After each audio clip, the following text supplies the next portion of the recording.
अभिषेकस्तोत्रम्। ॐ नमो भवाय शरवाय रुद्राय वरदाय च पशूनां पतये नित्यम् उग्राय च कपर्दिने महादेवाय भीमाय त्र्यम्बकाय शिवाय च ईशानाय मखग्नाय नमस्ते मखघातिने कुमारगुरुवे नित्यं नीलग्रीवाय वेदसे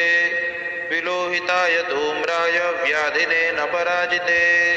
नित्यं नीलशिखण्डाय शूलिने दिव्यचक्षुषे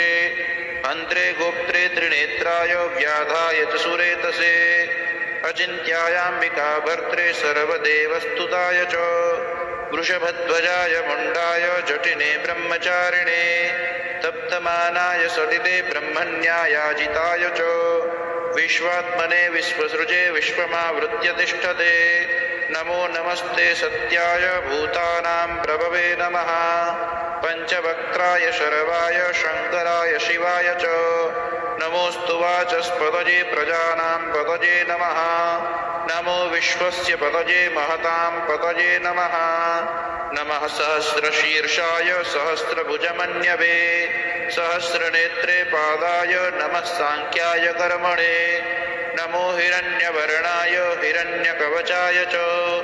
भुक्तानुकम्पिने नित्यं सिद्ध्यतां नो वरः प्रभो एवं स्तुत्वा महादेवं वासुदेवाः सहार्जुनः प्रसादयामास भवं